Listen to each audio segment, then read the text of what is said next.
¿Qué tal, señores? Bienvenidos. A pocos días para que cerca de 13.000 estudiantes de bachillerato de Castilla y León se enfrenten a la prueba de la BAU, queremos analizar en Espacio Abierto cuáles son las posibilidades académicas que pueden elegir para iniciar su camino hacia el mercado laboral. Pero ¿cuáles son las prioridades de nuestros jóvenes a la hora de decantarse por una u otra opción? Quizás la estabilidad en el empleo, las expectativas profesionales, la inmediata incorporación al mundo laboral. Bien, nos lo cuenta en su informe Leticia Sánchez. Estudiar un grado universitario sigue siendo la principal opción de quienes terminan bachiller. Las 8 universidades de la comunidad acumulan 91.000 estudiantes, sumando máster y doctorados, pero han visto descender sus alumnos en más de 16.000 en las últimas 2 décadas, entre otros motivos por la baja natalidad. Conscientes de eso y de la pujanza de otras alternativas, siguen sumando oferta, como el grado que se presentaba hace unos días y que compartirán 3 universidades. El objetivo es formar nuevos profesionales con conocimientos, habilidades y destrezas en ciencias culinarias y gastronómicas. Junto a la universidad, una opción al alza. La FP ya no es una segunda opción. La formación profesional se ha convertido para muchas familias en la primera opción. Muchos son las familias que ya están empezando a invitar a sus hijos o a orientar o apoyar a sus hijos a que vayan hacia formación profesional, obteniendo de esta manera ya un título concreto. En la actualidad, 1 de cada 3 estudiantes opta por la FP, que ha pasado de 30.000 alumnos en el curso 2008-2009 a más de 44.000 este año. En los últimos 5 años, la Junta ha puesto en marcha 164 ciclos formativos, a los que el año que viene añadirá otros 50. La educación y el empleo van de la mano, no pueden ir de otra forma, tienen que ir de la mano. La formación profesional gana estudiantes y se sitúa en cabeza en grado de inserción. En Castilla y León el 86% trabaja al año de terminar la formación. Pese a la vocación a la hora de elegir, la inserción laboral y también... La gente pues cada vez busca más una estabilidad en el empleo, un empleo seguro. El 10% de la población activa ha empezado a opositar en el último año, pero 2 de cada 10 se lo plantea, y entre los que opositan o se plantean hacerlo son mayoría los jóvenes entre 18 y 34 años. Necesitadas de ese talento, administraciones y empresas para cubrir el necesario relevo y la supervivencia de muchas profesiones y para dar respuesta también a las crecientes demandas de innovación y tecnología. Un futuro tecnológico en el que se busca además dar más protagonismo a las mujeres. Lo han visto, es la radiografía que muestra las prioridades de nuestros jóvenes. Quizás hay que preguntarse si todas ellas son capaces de estimular el talento, de generar mentes transformadoras y modelar líderes que nos hagan más competitivos frente a un mundo absolutamente globalizado. Bueno, pues para responder a estas cuestiones tenemos con nosotros a Verónica Pascual, que además de ser ingeniera aeronáutica preside la Fundación ASTIC Tecnología y Talento. Bienvenida, Verónica, muchísimas gracias por aceptar la invitación de Castilla y León Televisión. Muchas gracias, Marisa, estoy encantada. Bueno, la verdad es que no es baladí que tengamos este perfil hoy frente a nosotros. Verónica, con muy poca edad, habías casi acabado tu carrera, con 24 años tuviste el coraje de asumir las riendas de la empresa familiar y de hacer de ella un gran imperio. Desmonta la teoría de que con 24 años uno todavía está muy verde para afrontar responsabilidades. Pues sí, la verdad que, hombre, desde luego es mejor poder dedicar un poquito más de tiempo a aprender y pasar por diferentes puestos, incluso por diferentes compañías, para que forme parte de tu desarrollo profesional y del entronque con tu desarrollo educativo, pero en mi caso tocó hacerlo así y así se hizo, y la realidad es que al final pues uno puede hacer mucho más de lo que uno cree. Su experiencia, su trayectoria, su ejemplo, pues puede ser inspirador para tantos y tantos jóvenes que no ven un final del túnel, están dubitativos, están expectantes, no saben muy bien qué hacer. Yo no sé si hay que valorar más la vocación, las expectativas laborales. Hay muchas opciones como para que ellos estén despistados. ¿Qué es lo que les está ocurriendo a nuestros jóvenes para que no tengan claro por dónde encaminar sus pasos laborales? Bueno, yo creo que todas las generaciones sufren esta ansiedad, ¿no? Cuando llegas al final de un ciclo y tienes que iniciar un nuevo ciclo, y ese nuevo ciclo es el ciclo del resto de tu vida, pues es lógico que esto te genere bastante incertidumbre. Dicho esto, creo que todos tenemos que entender que en esta era es muy distinto a cuando probablemente nosotras estudiamos, o desde luego cuando nuestros padres o nuestros abuelos estudiaron, en el que estudiabas una carrera y de esto vivías el resto de tu vida. Hoy esto ya no es suficiente porque el mundo cambia a una tal velocidad en la que hay que abrazar lo que se llama la formación de por vida. Entonces, mi recomendación siempre es estudiar carreras que te den las bases, tanto técnicas, cognitivas, como emocionales, ¿no? Porque al final la vida entraña que tú tengas una serie de fortalezas también a nivel pues mental, resiliencia y otros, de manera que tengas sobre esas bases, luego tú puedas ir construyendo y te puedas ir especializando, sabiendo que vas a tener que estudiar el resto de tu vida y que eso ya no depende de un tercero que te diga lo que tienes que estudiar, sino que depende mucho de uno mismo y de cómo se desarrolla, ¿no? A ese nivel, mencionarte también que a día de hoy hay un fuerte desencaje entre lo que invertimos a nivel de país en educación, en el que cuando comparas con otros países, pues nuestra educación es casi gratuita. Cualquiera puede estudiar, acceder a la universidad o a la formación profesional, pero sin embargo tenemos un paro juvenil muy alto, el más alto de Europa. Y sin embargo, las compañías, ¿no? Un 45% de compañías no encuentra el talento que busca. Si vamos a compañías tecnológicas, ese ratio sube a un 85%. Precisamente por eso nosotros, desde la Fundación ASTI, una de las cosas que buscamos es que nuestros jóvenes accedan a tener más opciones desde el conocimiento. Aquí se trata de que los ciudadanos seamos ciudadanos felices, que disfrutemos con nuestra carrera, que sepamos que que podamos florecer, que sigamos formándonos, pero se trata de que decisiones tan importantes como la que van a tomar todos los alumnos que hacen la EBAU este año, los que lo hagan el año que viene, que tomen esa decisión no tanto desde lo que hace mi amigo o mi amiga, sino desde las opciones estudiadas, porque es una decisión importante. Ha dejado muchas claves sobre la mesa que vamos a desarrollar, pero sí que es verdad que queríamos precisamente conocer sus opciones en primera persona, en la de ellos. La verdad es que en este momento, ahora cuando llegan estas fechas, miles de jóvenes se encuentran con uno de esos grandes dilemas de sus vidas, la gran decisión, qué camino elegir para llegar a su destino laboral. Bien, en esa encrucijada se abren diferentes opciones, lo hemos dicho, la universidad, la formación profesional o estudiar para acceder a un empleo público. ¿Cómo se toma esa decisión? Pues el siguiente reportaje de la redacción de Informativos de Castilla y León Televisión nos da ciertas pautas. Lo escuchamos.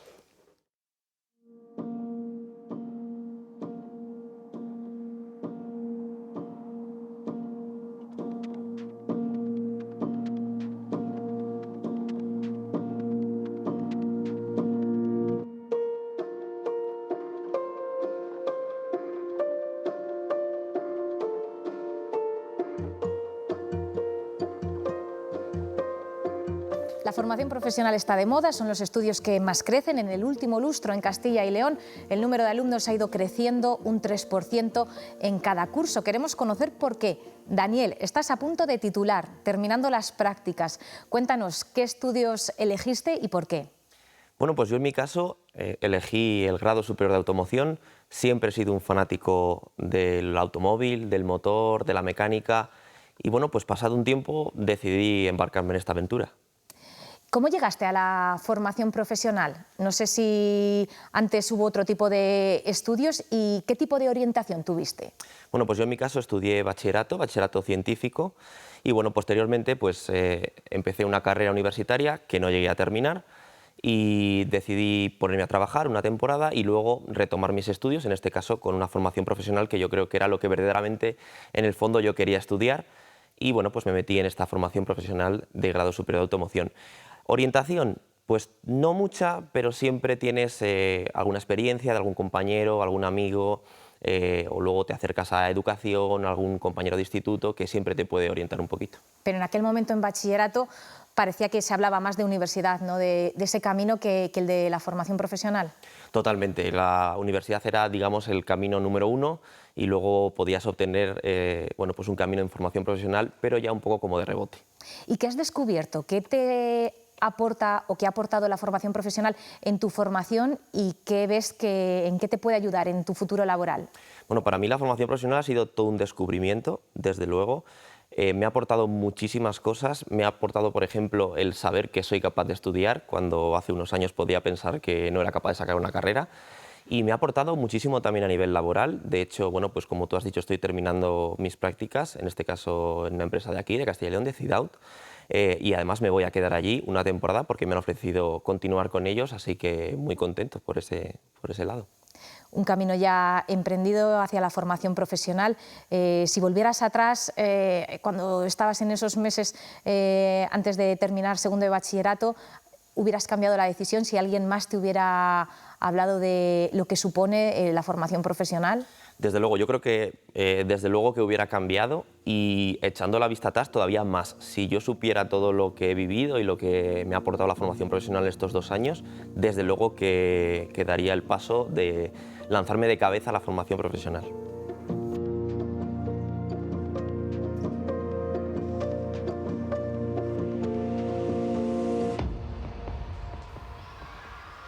$13.000 alumnos en Castilla y León realizan la EBAU cada año. Muchos quieren estudiar en la universidad.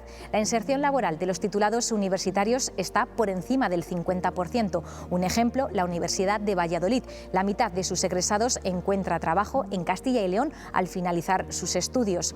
¿Qué motivos hay detrás de esta elección? ¿Qué pesa más, la vocación o las salidas laborales?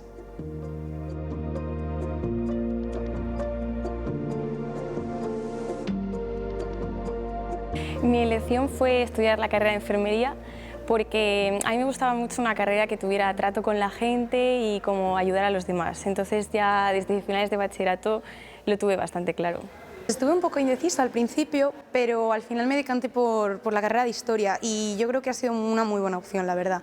Siempre me ha gustado mucho desde pequeña y es a lo que me quiero dedicar. Para mí, sin duda, fue más determinante la vocación, porque yo creo que lo más importante es hacer algo que tú disfrutes, porque al final el trabajo es algo que te va a acompañar toda tu vida, entonces si puedes hacerlo disfrutando, pues es mucho mejor. En mi caso es verdad que enfermería tiene mucha salida laboral, he tenido bastante suerte, pero si no tuviera salida laboral la hubiera vuelto a elegir. En mi caso fue la vocación. Si me lo preguntas ahora, no sé si lo volvería a hacer. O sea, me encanta la historia, es un hecho, pero al final no tengo salidas laborales, podría tener muchos más, no depende de mí, obviamente. No lo sé. La verdad es que como sí que quería hacer enfermería y la única manera, digamos, directa de entrar en enfermería es a través de la universidad, pues tuve bastante claro que iba a ir a carrera universitaria. Y sí que es verdad que nadie me ofreció ningún grado, ni me dijo que si no entraba por nota de corte en enfermería podía hacer un grado superior y luego acceder otra vez a la EBAU. No, nadie me lo explicó, la verdad. Para mí siempre ha sido mi vocación las letras, es algo que me ha gustado desde siempre. Y sí que recibí orientación, sobre todo de parte de los profesores. Al final pues, terminé eligiendo Historia también gracias a los profesores y a su orientación, la verdad.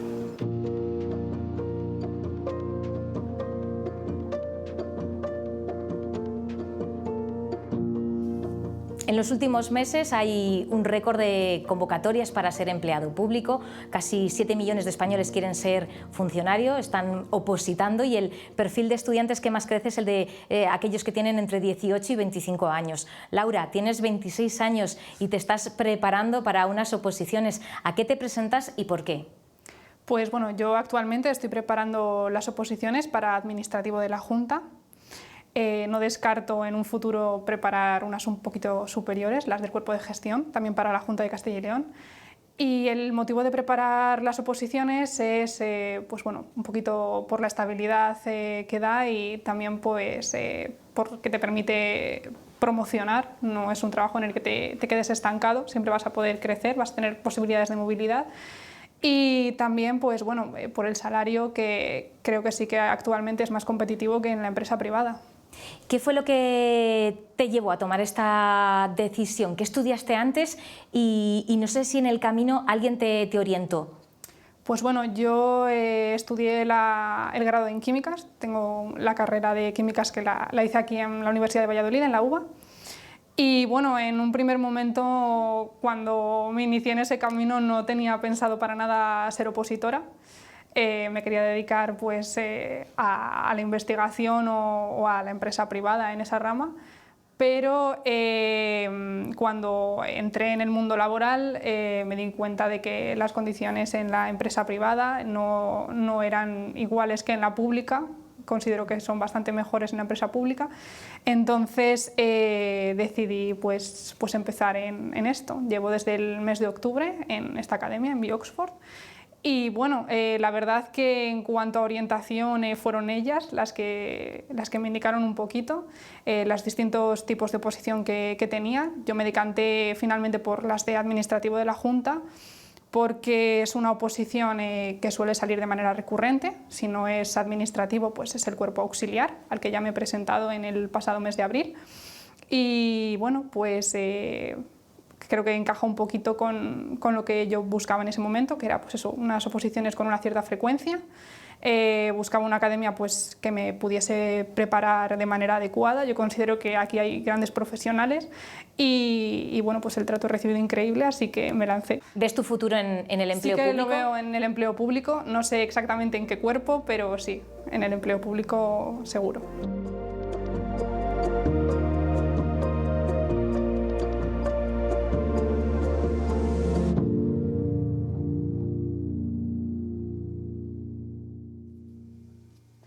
Bueno, son 4 testimonios que nos han ofrecido para este reportaje de Espacio Abierto. Cada uno pues enfoca su vida de una manera muy diferente. Verónica, yo no sé qué conclusiones podemos sacar de estos testimonios, porque bueno, te deja un poco traspuesto esa sensación de que no hay otra salida que intentarlo por vocación, por salida laboral, por estabilidad. Yo no sé ahora mismo cuáles son esos principios que mueven a los jóvenes para enfrentar su vida laboral.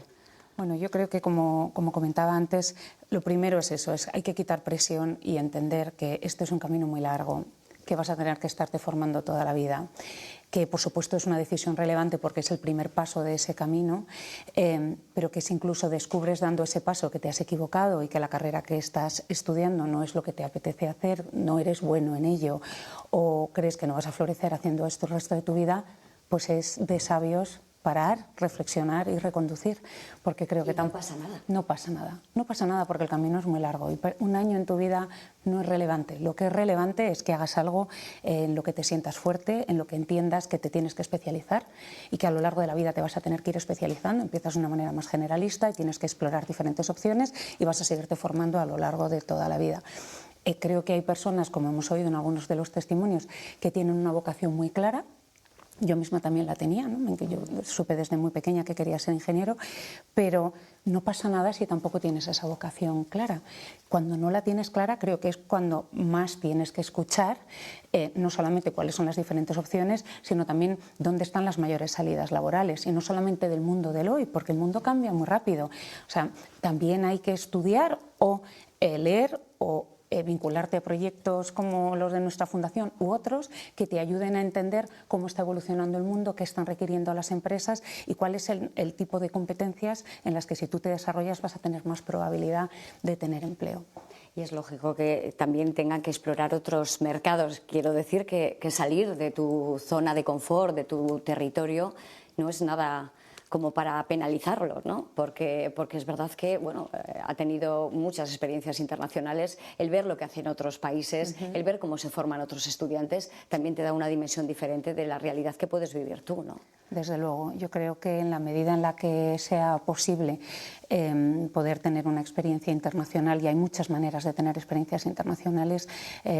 Yo misma de niña, entre los 3 y los 18 años, estuve en 5 países con familias de acogida y me permitió pues, entender desde dentro del país y con esas familias pues, esa cultura, ese desarrollo familiar que era muy diferente al que yo tenía en mi casa y que hay muchas maneras de resolver la misma situación.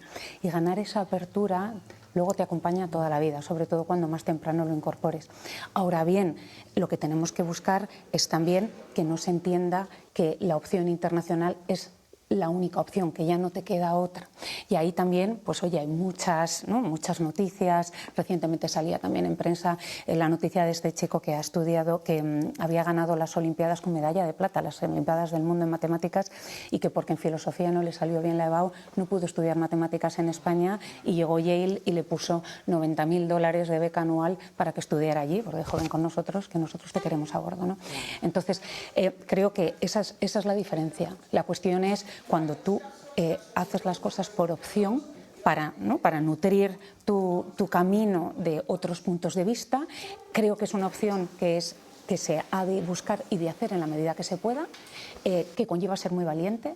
Creo que hay que ser padres e hijos valientes para salir de la burbuja de confort y recorrer caminos en los que no nos sentimos tan seguros, pero luego eso es algo que te acompaña toda la vida, y desde luego también entender cuáles son las oportunidades que nos da nuestra tierra. En este particular, Castilla y León tiene un montón de compañías de primer nivel mundial que ofrecen carreras internacionales muy exitosas también.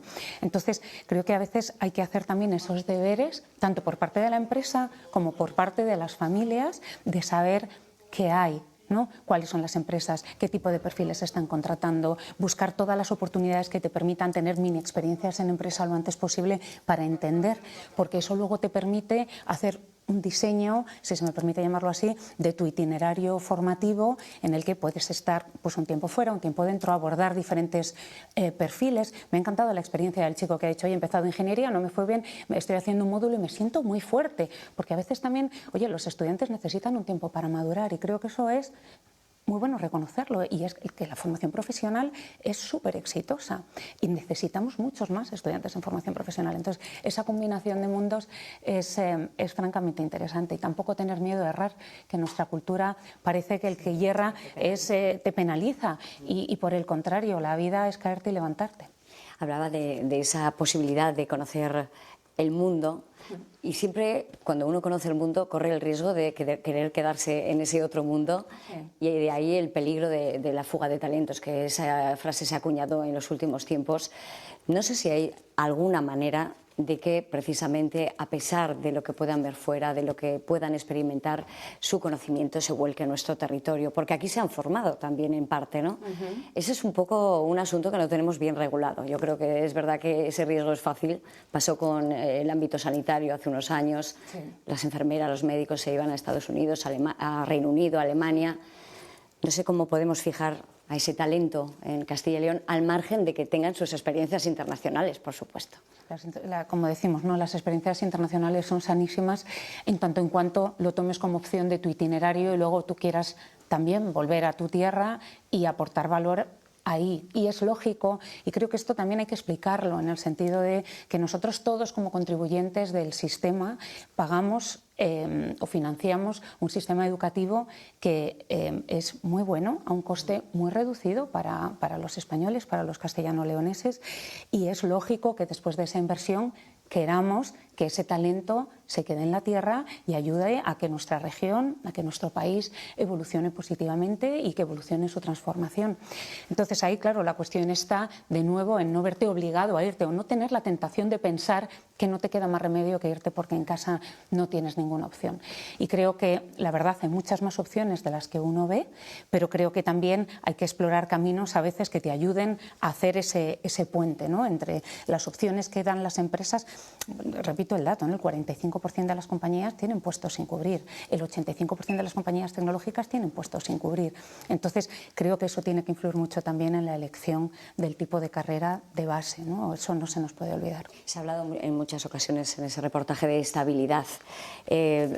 No sé si es que no hay alternativas, esa es la alternativa. La estabilidad pasa por todo. Ese 27% de paro juvenil que decía el mayor de Europa es disuasorio para los chavales con talento que quieran emprender, que quieran involucrarse en una proyección más autónoma. El hecho de que la estabilidad no está asegurada en ninguno de los ámbitos, más que en la función pública, por lo que se ve.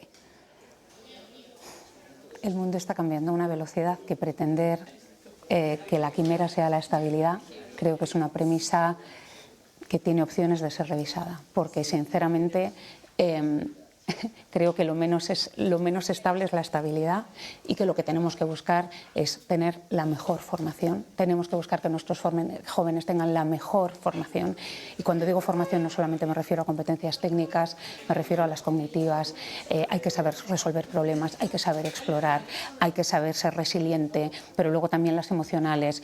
Te vas a caer en el camino, que nadie te diga lo contrario, te caerás muchísimas veces, pero todo radica en cómo tú te vuelves a levantar, en cómo tú te reinventas. Entonces, creo que la única oportunidad de tener una estabilidad es formarte y ser valiente y ir más lejos y no esperar a tener un puesto que te lo dé todo, porque ese puesto no va a existir, porque el mundo está cambiando muy rápido y la tecnología lo está cambiando todo. Es verdad que hablaba de que en la época de nuestros abuelos, nuestros padres, teníamos muy pocas opciones en los estudios, había 4 carreras, poco más, pero es verdad que el mercado ha ido evolucionando, cada vez hay más opciones y se está transformando el mercado laboral. La llegada de la inteligencia artificial nos ha puesto a todos tensos porque no sabemos qué puestos de trabajo se van a mantener en el tiempo, cuáles va a sustituir la inteligencia artificial. Es un momento de incertidumbre que no sé si nos tiene que preocupar demasiado. Hombre, yo creo que toda transición, más que preocupar, debe ocupar. Y es lógico que ocupe. ¿Y esto qué quiere decir? Que si tú miras a otro lado, si tú no abrazas el cambio y si tú no te preparas para ese cambio, desde luego esa transición se va a convertir en amenaza. Ahora bien, si tú decides coger las riendas de tu vida, porque tu vida es tu responsabilidad, y desde ahí te educas, te formas, buscas, hay muchísima información accesible hoy por hoy a través de las redes, y tú te preocupas de formarte y de prepararte, creo que ahí también está otra de nuestras grandes responsabilidades para con nuestros jóvenes, que es todo lo que tiene que ver con el pensamiento crítico. Uno de los grandes riesgos de la inteligencia artificial es que nos creamos que lo que nos da es válido y que dejemos de cuestionar que la información que nos llega, o incluso la información que consultamos a través de múltiples páginas web, sea la adecuada o no. El pensamiento crítico es esencial y es una de las cosas que tenemos que cultivar a nuestros niños desde muy tempranos, que no se crean nada, que no den las cosas por hechas, que intenten ir más allá, aparte de estos otros factores, ¿no?, que estábamos comentando antes. A nivel de inteligencia artificial, yo sé que se está generando mucho hype, ¿no?, mucha burbuja, hay mucho por hacer, hay mucho en materia de regulación, en materia de gobernanza, en materia de código ético, pero también es cierto que hay muchas publicaciones que están dando luz con respecto a toda la aportación al PIB mundial que va a generar la inteligencia artificial. Publicaba hace poco PricewaterhouseCoopers que se van a generar más de 15 billones de dólares en PIB mundial en referencia o vinculado a la inteligencia artificial. Un 60% vinculado a generación de valor y un 40% vinculado a ganancias en productividad. Entonces, toda moneda tiene dos caras y la cuestión está en que desde el miedo es un sentimiento que te atenaza, pero lo que hay que hacer es convertirlo en oportunidad. Y tenemos una oportunidad muy bonita por delante. Como visionaria en esto de las nuevas tecnologías, de la robótica, el prescindir del factor humano en la automoción, sin conductor, bueno, he estado viendo un poquito lo que ha desarrollado. ¿Llegará el momento en el que las máquinas sustituyan a las personas? Bueno, en determinados procesos las máquinas de facto sustituyen a las personas y han venido sustituyendo a las personas. La gente antes bajaba al río a lavar la ropa y hoy tiene agua corriente y una lavadora en su casa. Claro. Y antes araba la tierra con la azada, que en algunos sitios no te queda más remedio que hacerlo porque no te cabe el tractor, pero en muchos otros sitios se han automatizado. Esto lleva siendo así desde hace muchísimos años. Por supuesto que las máquinas sustituyen determinados trabajos. Claro, ahí es donde radica la era de la inteligencia artificial, porque no solamente automatiza lo predecible, no solamente automatiza lo repetible, sino que estamos hablando de sistematizar, automatizar y ganar más productividad en puestos de mucho más valor añadido, y por eso es esencial abrazar estas tecnologías y saberlas usar en pro de la generación de valor. De nuevo, esto es un cambio que no tiene vuelta atrás. No vamos a volver a lavar al río, ni vamos a volver a usar la azada teniendo un tractor. El cambio está aquí para quedarse y la cuestión es cómo nuestros jóvenes se preparan para el mundo en el que estamos y para el mundo que llega. En este punto voy al proyecto, a la fundación, porque es verdad que no sé si nuestro sistema educativo está preparado para que los jóvenes, los estudiantes tengan ese aprendizaje práctico, sean activos en ese aprendizaje y sobre todo que sea transversal con esas ciencias STEM. Sí. No sé si el sistema está preparado. Hemos tenido mucho movimiento en cuanto a las leyes educativas, cada gobierno ha querido implantar la suya y hemos estado pues, prácticamente en un limbo educativo que no nos ha llevado a muy buen término. ¿Estamos preparados para ese formato de educación que predica su fundación? Bueno, como ciudadanos estamos preparados, sí, como sistema educativo todavía tenemos que evolucionar, pero yo creo que no sirve de nada anclarse en la crítica. Creo que cada sistema tarda un determinado tiempo porque tiene una determinada idiosincrasia y maquinaria interna que tarda más o menos en evolucionar. Es lógico que el mundo privado evolucione a mayor velocidad que el sistema educativo, pero ahí es donde creo que también radica el valor de fundaciones como la nuestra, que lo que buscan es hacer ese puente entre cómo está evolucionando el mundo y cómo todavía está funcionando el sistema educativo, que va evolucionando. Lo que pasa es que va evolucionando con sus tiempos y entonces hay que buscar complementos y creo que eso también es buenísimo porque tienes una serie de educación reglada, esa reglamentación, esa currícula tarda tiempo en evolucionar, pero la complementas con otro tipo de educación que lo que te permite es pues, tener una mayor exploración, un mayor conocimiento de lo que está pasando en las empresas, poner en práctica toda la teoría que tú estás aprendiendo, que eso es esencial porque al final la mejor manera de entender las asignaturas es ponerlas en práctica. Entonces, precisamente, y te doy también ahí unos datos, ¿no? La OCDE publica que de aquí a 2030 el 80% de los puestos de trabajo van a desaparecer. Nosotros hablamos más bien de transformarse fruto de la tecnología. Sin embargo, solo el 7% de nuestros estudiantes estudia o elige matrículas en materias STEM, aquí descuento las ciencias sociales, ¿no? Pero son las ramas más técnicas, solo un 7%. Y si miramos a la mujer, es menos de un 20% de ese 7%. Entonces, en un mundo que evoluciona a una velocidad de vértigo, en el que la tecnología forma parte de nuestras vidas, y ya no solamente por estudiar carreras tecnológicas, sino porque la tecnología forma parte de cualquier carrera. Entonces, es obligatorio, es nuestra obligación abrazar las materias tecnológicas desde niños y no darles la espalda.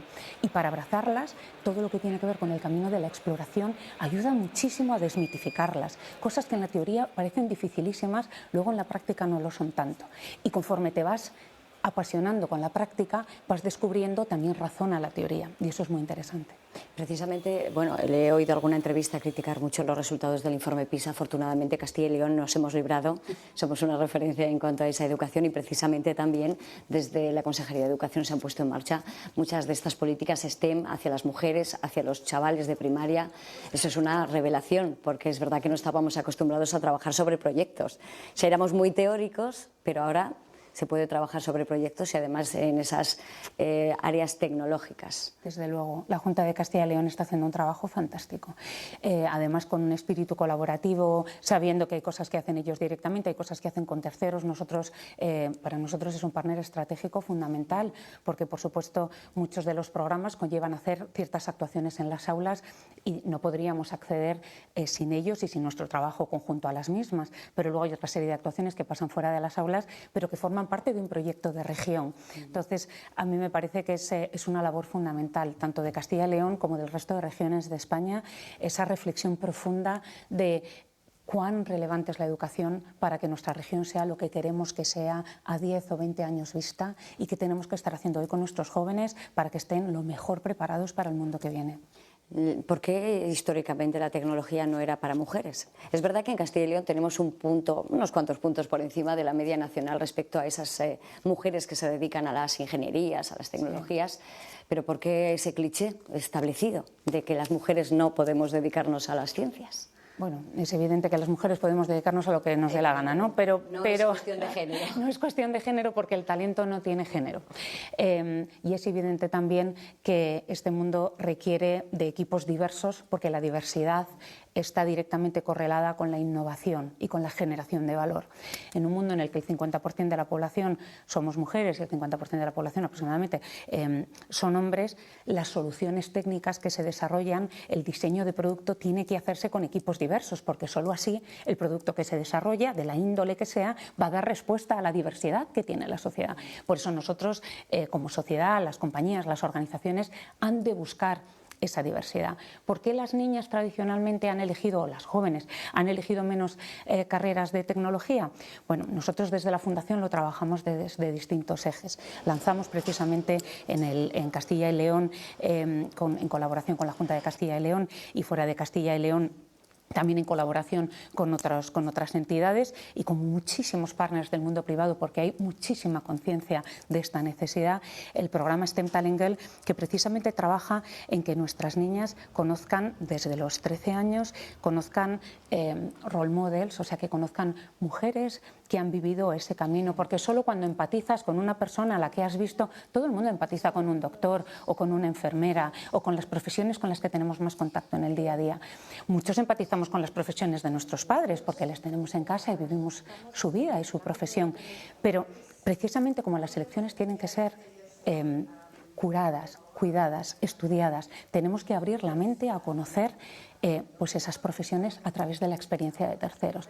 Entonces, estas mujeres que son referentes a través de mentorazgo, porque a lo largo del camino te van surgiendo muchas dudas y necesitas mentores que te acompañen. Además, hay momentos en el que tú crees que casi que tus padres tienen conflicto de interés y que te dicen las cosas por un determinado interés, y entonces, y conforme pasan los años, también está muy estudiado, que parece que esa rebeldía en la que ya escuchas menos a tus padres, y entonces, bueno, pues vamos a trabajar en equipo, por supuesto con la familia, desde luego, o sea, por supuesto, pero con esa red de mentoras que también acompañan a las niñas, luego con sesiones de lo que se llamamos shadowing, sesiones en la empresa, en las que se va, el PowerPoint lo puede todo, pero vamos a la empresa, vamos a estar unos días en la empresa, vamos a entender cómo se trabaja, vamos a entender en qué consisten estos trabajos, y eso es sanísimo. Y fíjate que nosotros con STEM Talent Girl, el 89% de las niñas que participan en nuestros programas van eligiendo la rama de tecnología. Empezamos a los 13 años, acompañamos hasta durante la universidad, porque ahí queremos sobre todo que no abandonen y que luego estén bien preparadas para pasar al marco laboral, pero, o sea, en cada etapa necesitas una solución diferente, ¿no? En cada etapa de tu vida, pero es extraordinariamente relevante abrirte a estudiar opciones y no quedarte con lo que ves, porque no sabes lo que no sabes, y por eso tienes que vincularte en este tipo de programas. Quizás esa es precisamente el talón de Aquiles, la orientación. Había muchos de los casos que hemos escuchado de que no sabían muy bien por dónde iba su camino porque no habían tenido esa orientación. Tenerla desde los 13 años me parece absolutamente maravilloso, porque esa tutela y esa sponsorización casi de tus capacidades tiene que ser maravilloso. Sí. ¿Y por qué los niños? Ahora es el Talent Kit, ¿no? Exacto, exacto. STEM Talent Kids, que es otro programa, tenemos dos programas de robótica en las aulas, STEM Talent Kids que desarrollamos también en conjunto con la Junta de Castilla y León, y Ruralbotic, que desarrollamos con la Fundación Caixa Dualiza y con la Fundación de Empresa Familiar de Castilla y León, y así como otro programa que se llama FP STEAM, que es el desarrollo de la formación profesional en las áreas STEM. Pero bueno, si me quedo en los programas de robótica, lo que hacemos es llevar robótica educativa a las aulas. La robótica, y bueno, está mal que yo lo diga porque me he dedicado 20 años de mi vida a robótica, ¿no? Pero de verdad que es una disciplina maravillosa porque reúne tantas diferentes competencias, la mecánica, la electrónica, la electricidad, la energía, la computación a bordo, la computación de alto nivel. Y creo que, yo hay un tema que vivía mucho de niña y hasta en la universidad, que cuando se hacen trabajos en grupo se tienden a desmembrar y a que luego haya alguien que tenga la responsabilidad de coger todas esas partes y juntarlas para el entregable, ¿no? Pero con un robot eso es imposible, porque no se puede hacer la mecánica separada de la electrónica, separada de la cinemática, separada de la energía o del control. Esto es un camino iterativo y exploratorio. Entonces, es buenísimo para los chicos. y chicas, claro, en las aulas. Entonces, es verdad que los niños en las aulas rurales, como tienes niños de diferentes edades en esas aulas, necesitas un tipo de robots que te permitan adaptarte a las diferentes competencias y madurez que tienen los diferentes niños que están trabajando con ese robot en el aula. Eso lo hacemos a través de Ruralbotic. Y luego STEM Talent Kids, que trabaja en los colegios urbanos y lleva también pues, la robótica a los colegios urbanos para que los niños puedan practicar con esos robots y puedan ir resolviendo diferentes tipos de problemas. Es llevar esa resolución de problemas también como parte de la currícula en el aula, de manera que también los equipos que van avanzando más rápido puedan ir resolviendo más problemas y de mayor complejidad, y los que necesitan pues un poquito más de tiempo pues puedan dedicarle más tiempo, siempre en el desarrollo, en este caso, de diferentes sistemas de programación que van desde los 6 años hasta los 12. Y luego hacemos muchas competiciones fuera del aula también, para que los chicos y chicas también puedan seguirse desarrollando.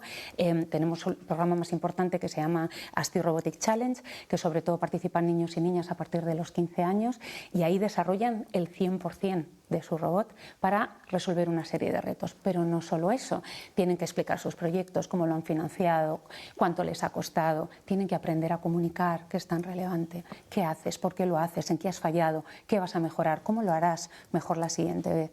Entonces, toda esa suma de competencias son buenísimas para los chicos y se caen tantas veces y sufren tanto en un contexto, por supuesto, acotado, que ese volverse a levantar les da mucha fuerza y les empodera, porque se sienten que, oye, soy capaz de superar los problemas, que eso creo que es lo que es más esencial. El concepto competitividad, lo hablaremos justo después de este parón para la publicidad. Volvemos enseguida con Verónica Pascual.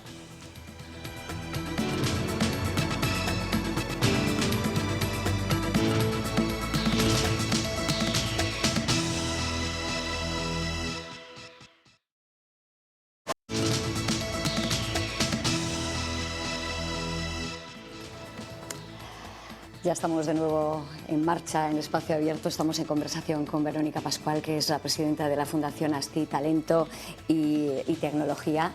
Dejábamos esa pregunta en el aire. ¿Hemos disuadido a los formadores en que la competitividad entre los niños es un valor positivo? Parece que en los últimos años no hemos querido que ellos sientan la presión de la competencia. Y sin embargo, en sus últimas palabras, eso es lo que les hace fuertes. Bueno, competir en un sentido positivo, ¿no? Porque además creo que también es muy valioso cuando a veces compites con un equipo y a veces compites contra ese mismo equipo. O sea, aquí hay dos variables que son muy relevantes. Colaborar, pero entender que el mundo es competición. Nosotros competimos cada día si hay empresas del mundo que vienen a invertir en España o si invierten en Italia, en Portugal o en Francia. Y esto es competencia. Nuestro mundo es competir contra otros para que unos apuesten por nosotros y no apuesten por otros, y de esta manera podamos generar valor conjuntamente. Pero también es colaborar. Por eso es tan importante ese equilibrio entre trabajo en equipo, pero trabajo en equipo de verdad, con modelos ágiles, con modelos de exploración y de iteración continua, pero también modelos en los que tú compites, no necesariamente individualmente, porque en la vida uno compite en ciertas maneras individualmente, pero en muchas otras compites en equipo. Entonces, tienes que saber hacer las dos cosas. Incluso con la misma persona con la que en un momento estás compitiendo, en otro momento estás colaborando al máximo nivel. Y creo que eso es muy bueno que lo instilemos, que lo desarrollemos a nuestros jóvenes a una edad temprana. Apuntaba hace unos minutos que las empresas están teniendo serias dificultades para encontrar talento en muchos sectores del mercado laboral, del mercado empresarial. ¿Este modelo puede ir cubriendo esas lagunas? ¿Qué está pasando? ¿Por qué no llega ese talento a las empresas? ¿No hemos hecho una formación ad hoc para lo que necesitan, qué perfiles necesitan las empresas? Bueno, creo que hay trabajo que hacer por todas las partes, ¿no? Pero, por un lado, las empresas de dedicar más tiempo a dar a conocer y contribuir en proyectos. De nuevo, vuelvo a mencionar nuestro propio proyecto, ¿no? Pero que permite que muchísimas empresas trabajen conjuntamente y se acerquen a las aulas y compartan lo que hacen, y de la otra manera también traigan estudiantes a sus espacios para que entiendan el mundo, entre comillas, perdóname, el mundo real, ¿no? El mundo real de la empresa. Ahora bien, eso es un trabajo que tienen que hacer las empresas, que tenemos que hacer las fundaciones, que ayudamos a hacer ese puente entre las partes, pero luego también nuestros jóvenes, pues lo que hablábamos al principio, cuando toman las decisiones, la vocación pesa mucho porque se trata de ser felices, pero tenemos que ser realistas, porque la vocación te da de comer o no. Entonces, eso quiere decir qué necesita el mundo en el que estoy y sobre todo qué necesita el mundo al que voy. Y cuanto más vaya a elegir competencias que tienen que ver, claro, en mi caso yo lo veo clarísimo, ¿no? Las competencias del mundo tecnológico son esenciales a todos los niveles. Luego desarrolles la carrera que desarrolles y te especialices como te especialices. Y luego, como estábamos hablando de competir, para competir tienes que saber especializarte, tienes que estar toda la vida formándote y tienes que tener esta mentalidad de cómo me voy a diferenciar con respecto a los demás. ¿Qué vamos a hacer diferentes? Porque si todos somos iguales, entonces ¿cuáles son los criterios de selección? Absolutamente de acuerdo. Tenemos unas cuantas preguntas de los estudiantes de la Universidad de León que quieren formularle, vamos a escucharlas. ¿Qué es mejor, estudiar un grado universitario o hacer formación profesional? Bueno, lo tenía ahí como de forma, una cosa u otra, tiene muchos matices, ¿verdad? Tiene muchísimos matices. Bueno, yo creo que la formación profesional es un camino maravilloso. A lo largo de la vida y relacionado con lo que estábamos hablando antes, de que la vida es un camino de formación continua, la formación profesional que tiene módulos más cortos y de mayor profundidad en lo que tiene que ver con la experimentación y la puesta en práctica, ¿no? Y esa combinación de teoría y práctica es fenomenal. Creo que igualmente nosotros, por ejemplo, en ASTI contratábamos a mucha gente que había hecho formación profesional y que luego había hecho una ingeniería o que incluso desarrollaron la ingeniería mientras trabajaban con nosotros. Entonces, creo que hay muchos caminos y ahora hay muchos ingenieros que luego van a formación profesional para poderse especializar en determinados ámbitos. Entonces, efectivamente creo que el mundo no es polar, no es uno u otro. Se trata de ir conformando ese itinerario en el camino. Vamos a escuchar esa segunda cuestión. ¿Puede todo el mundo estudiar una carrera STEM o depende de su capacidad?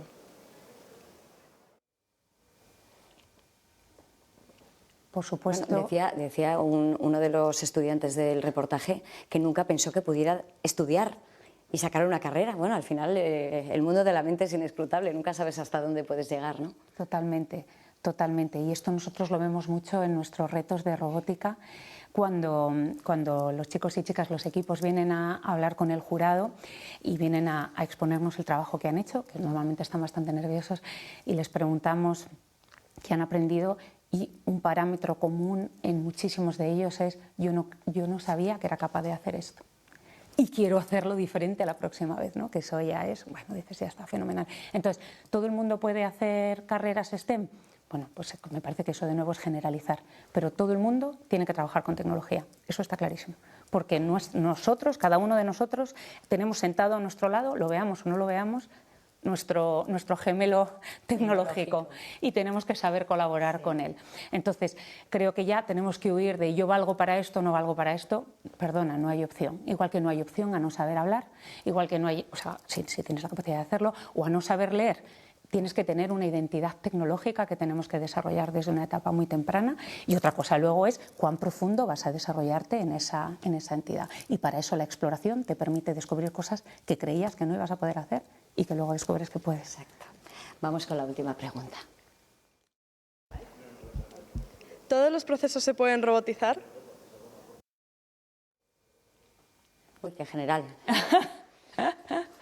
Todos los procesos, me imagino que dentro de una empresa, las dinámicas de cada sector, no lo sé. ¿Qué ha querido preguntar? Bueno, digamos que esto también está evolucionando muchísimo conforme evoluciona la tecnología. Antes, como comentaba antes, eran prácticamente solo las tareas que eran repetibles y que se producían en volumen las que eran más sujetas a la automatización, porque era más rentable su automatización o más factible su automatización. Sin embargo, conforme va evolucionando el mundo, pasamos de lo que se repite a lo que se predice, y eso es un cambio muy interesante. Y por otro lado, la inteligencia artificial empieza a dar pues, capacidades de poder automatizar cosas que nunca jamás se pensaba que se iban a poder automatizar, porque eran materias o procesos en los que el humano aportaba un valor singular. Y ese valor singular pues, tiene que evolucionar, porque tenemos que abrazar que el mundo cambia y que esa estabilidad, como decíamos antes, no existe. Verónica, nos queda poco más de un minuto, pero no quería dejar de hacer esta última pregunta porque en los últimos meses ha habido una especie de revolución en el entorno de los padres, de los profesores, porque la tecnología en las aulas está generando cierta complicación. Yo no sé si esto le merece alguna opinión respecto a esta revolución de las pantallas en las aulas. Ya. Bueno, hay mucha controversia a este respecto y hay muchos ángulos a considerar, no hay una respuesta única. Yo creo que la educación va a cambiar muchísimo y que va a ser cada vez más individualizada. Creo que todo el mundo entendemos que los productos que consumimos van a estar cada vez más adaptados al consumidor casi de manera individual. Yo pongo muchas veces el ejemplo que cuando uno de mis hijos toma el apiretal, pues probablemente el día de mañana se compre un yogur que tenga el apiretal ya en el yogur, ¿no? Que son toda la hibridización de producto. Creo que igual que el mundo va cada vez a ser más individualizado en cuanto a propuesta de valor de producto o en cuanto a segmentación de tipos de clientes, en cuanto a conectividad con el consumidor final, en el mundo de la educación va a pasar parecido. Y creo que la digitalización habilita poder entender mejor dónde están las fortalezas, las áreas de desarrollo y la velocidad de desarrollo de un alumno. Y que cada vez más el maestro va a pasar a ser menos promotor de materias de manera unidireccional, sino que va a ser más coordinador, motivador, mentor, entonces, y que se va a producir un cambio relevante en el modelo educativo, en el que, por supuesto, las pantallas van a tener una parte, pero en ningún caso deben quitar de la lectura o del trabajo con los libros. De nuevo, la vida no es blanco o negro, es una combinación de muchos factores, pero sí hacia un mundo que cada vez creo que tiene que dar más alas al individuo, a sus fortalezas, para desarrollarlo y que se sienta fuerte. Siempre, como decía, como la inteligencia artificial, regulado, siempre regulado. Claro, con cierta regulación. Bueno, sí. Verónica Pascual, burgalesa, castellana y leonesa, que no lo he dicho. Gracias por esta conversación, ha sido una maravilla. Yo creo que ha sido para los miles de chavales que pueden estar en esa expectativa de por dónde ir su camino, pues creo que ha sido inspiradora, motivadora, así que le agradezco muchísimo estos minutos y a ver si esa evolución tecnológica nos lleva, pues eso, a ser felices. Y ojalá nosotros podamos ayudar a todos estos jóvenes que son nuestro futuro. Así que muchas gracias. Y a ustedes, como siempre, emplazarles a una nueva entrega de Espacio Abierto. Será en cuestión de 7 días. Les espero. Hasta entonces.